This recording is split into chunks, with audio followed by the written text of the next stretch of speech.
Guys, it happened again. I got scammed by somebody through Telegram. Do not answer your Telegram phone calls for a little while because there is an exploit out there right now. On February the 12th at around 9 p.m., I got hacked yet again on my Windows PC from a crypto company, and this is a bad one. Luckily, I had already de-risked myself from this computer.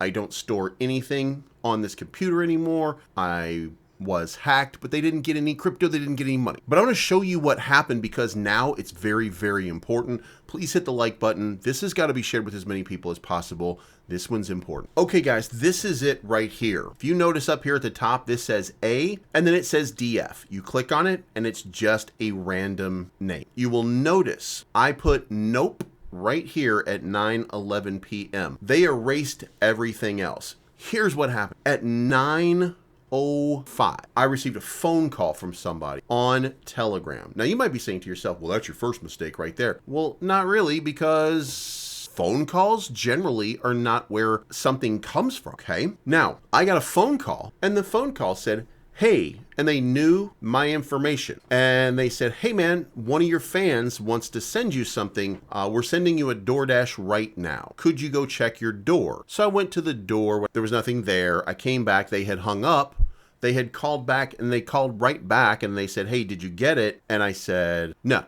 And they said, all right, well, let me check with DoorDash. A few minutes later, nothing there. So I replied, nope. So here is what happens after that.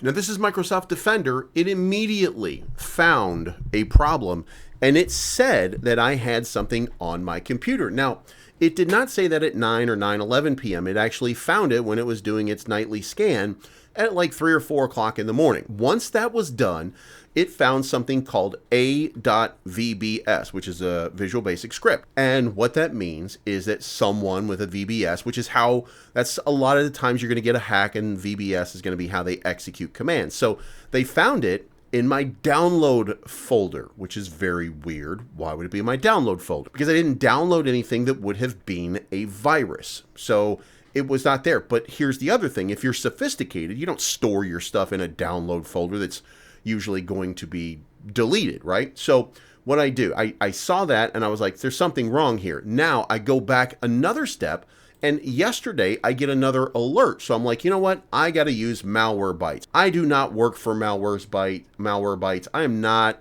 a user of Malwarebytes, generally speaking, but I felt like that's the best in security. I'm going to use the best. It detected this right here. This is 2/27/2025 at 10:23 a.m. So this is this morning. It detected something, and I scanned, I went through this folder and everything, and there were a lot of different pieces, by the way. There's malware.ai, okay?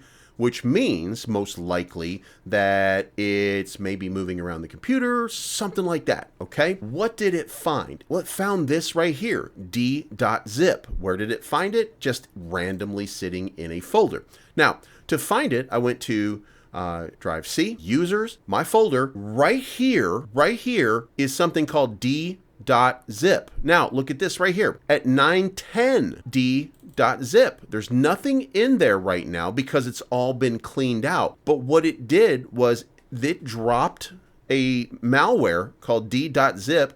Then it dropped a Visual Basic Script that allowed it to open up the zip file and create this folder right here to deploy the virus. Once it deployed the virus, they then, tried to scam me on everything. And again, because I don't keep my stuff on here anymore, there was nothing for them to get. However, my credit card was attached to Google, so they were able to access a credit card. They actually were able to access all credit cards. Luckily, they had not made any charges by the point that I locked them all and getting new credit cards, right? So I was able to protect myself. Now, as far as crypto wallets, I don't keep my crypto wallets attached to this computer at all anymore. So that was fine too. And I recommend for you, do not keep your wallets attached to your Windows PC. They're easily hackable. So just do not. Now, back to the story. So it also deployed right here to the system root document, to the app data roaming, all these different places so that it could continue. And, when you look at it, you can see, where each and every one of these files and what everything, this is, where it shows you everything that was attached to it. Those were the threats, right? Well, when you, and like this user download, I don't even know what that is, but it looks like, because I was, one of the clients was trying to do, they wanted me to show a video, and this was on the 26th. So I don't think that's actually a virus, but I quarantined it anyway, just in case. And then I just restarted. I did everything to clean this. I got a few detection errors on Java.